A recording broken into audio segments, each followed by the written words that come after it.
आपण आलो आहे आता मुळा मोठा नदी आणि भीमा आणि भामा नदीचा संगम ज्या ठिकाणी झाला आहे त्या ठिकाणी आलो आहे आपण.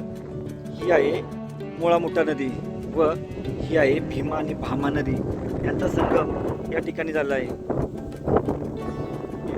इथं भीमा आणि भामा व आपली मुळा मोठा नदीचा संगम या ठिकाणी झाला आहे व दोन्ही नद्या इथून भीमा नदी म्हणून पुढे वाहत असते व पंढरपूरला जाऊन ही नदी चंद्रभागा या नावाने होते. चंद्रभागा नदी होते असा हा पवित्र संगम. आणि त्या ठिकाणी संगमेश्वर महादेवाचं मंदिर आहे. अप्रतिम नजारा.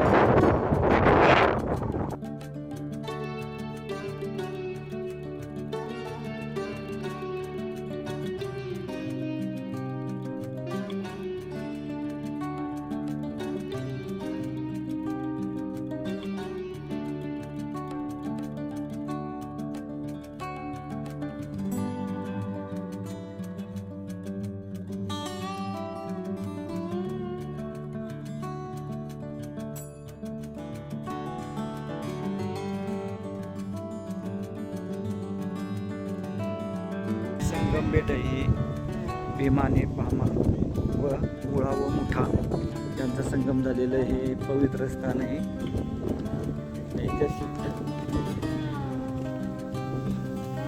पावसाचं पाणी बऱ्याच या ऊसाच्या शेतात गेलं होतं.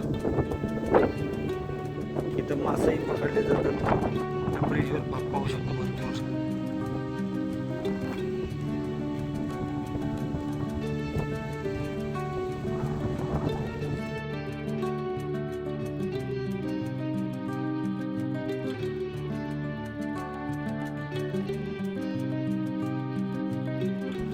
संगमबेट हे येतं तालुका दौंड जिल्हा पुणे व पारगावचे जे खंडोबा मंदिर आहे दौंड तालुक्यातील त्याच्या जवळ आहे व रांजणगाव सांडस या गावाच्या जवळ आहे संगमबेट. व वाळकीची जी गडी आहे या वाळकीच्या गडीपासून सुद्धा हे बेट जवळ आहे. या ठिकाणी आपणाला 7 नद्याचा संगम झालेला पाहावयास भेटतो. त्याच्यामध्ये एका बाजूने आहे मुळा मुठा व पवना या पुण्यातून आलेल्या, तसेच भीमा भामा इंद्रायणी आणि वेळ नदी अशा एकत्र येऊन इथं मिळतात असा हा पवित्र संगम आहे. आपण दौंड तालुक्यामध्ये आल्यानंतर या ठिकाणी निश्चितच भेट द्या व हे ऐतिहासिक संगम पहा. धन्यवाद. जय हिंद, जय महाराष्ट्र.